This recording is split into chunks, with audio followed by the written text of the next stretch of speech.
Bonjour à tous et bienvenue sur boursicoté.com pour cette nouvelle analyse technique Forex et matières premières avec une paire de devises euro-dollar qui valide la poursuite de son mouvement haussier puisqu'après avoir testé ici de manière très agressive cette zone des 1.1820, on est bien revenu ici sur la moyenne mobile 20 exponentielle qui a bien agi ici comme rôle de support et puis on a tout de suite ici repris une dynamique pour valider donc et pour confirmer la cassure de cette zone des 1.1820 et pour marquer de nouveaux plus hauts significatifs de tendance court terme.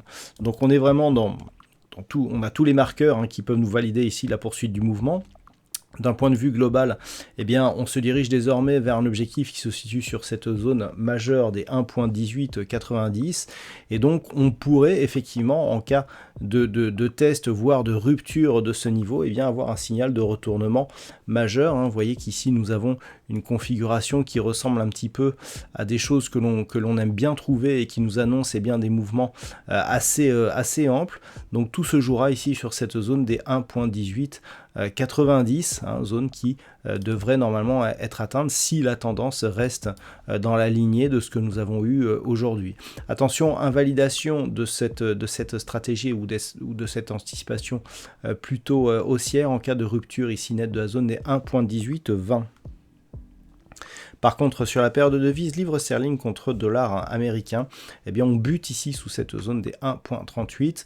On est toujours dans une dynamique plutôt haussière. On voit que les contacts se concentrent plutôt ici sur la bande de Bollinger supérieure que sur la partie inférieure. On reste plutôt ici au-delà de cette zone mineure des 1.3745, mais sans parvenir ici à casser cette zone des 1.38. Alors là aussi, globalement, le fait de ne pas réussir à franchir ce niveau peut laisser augurer d'une possibilité ici d'un retournement qui pourrait nous ramener assez rapidement sur la zone des 1.3675. Alors si tel était le cas, on aurait un gros signal ici de poursuite du mouvement baissier puisque je vous rappelle que cette zone ici 1.3615, 1.3675 est une zone majeure pour l'évolution moyen terme. Donc si les cours ici casse cette zone des 1.38 à la hausse, cela nous donnera un peu d'air sur cette paire de devises avec un objectif donc qui sera ramené sur la zone ronde ici des 1.39.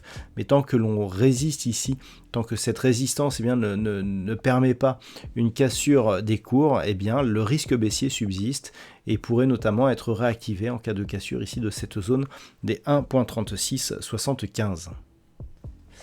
Et puis sur l'or, il y a peu de choses à dire, tant on a eu peu de volatilité donc depuis les précédentes séances. Ce que l'on peut voir d'un point de vue global, c'est que l'on reste dans un mouvement haussier où on voit ici les cours qui évoluent au-dessus de la moyenne mobile 20 exponentielle. Maintenant, lorsque l'on se rapproche, on voit qu'il n'y a eu que très peu de volatilité depuis cette séance ici que nous avons eu le 27.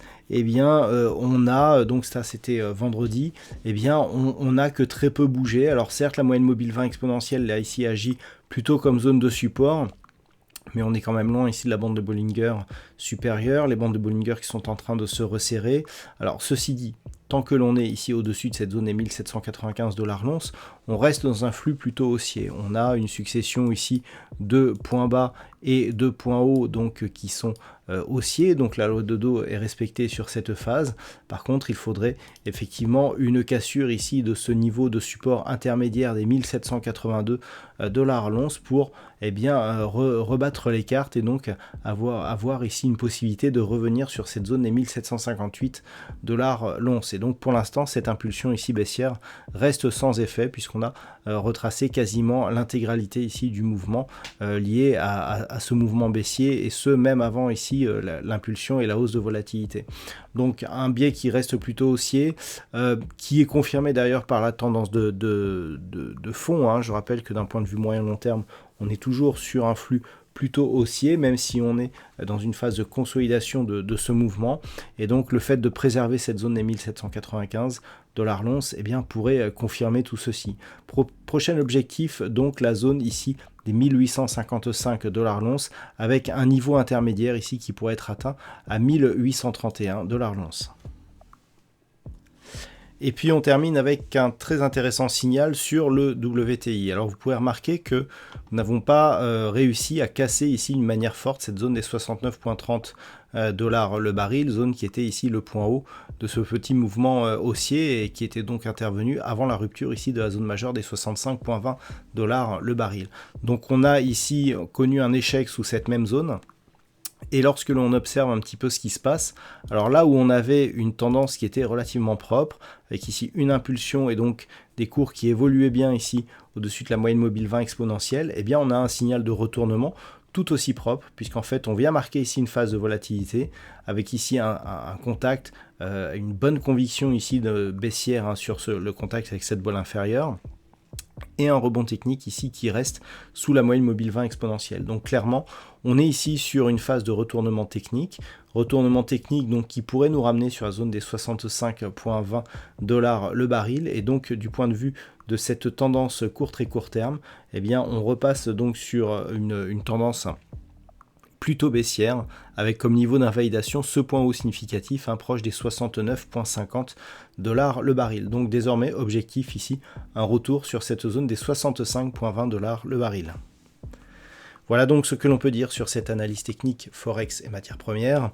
Je vous souhaite une bonne soirée et on se retrouve donc dès demain pour d'autres analyses techniques, toujours sur le site boursicoté.com.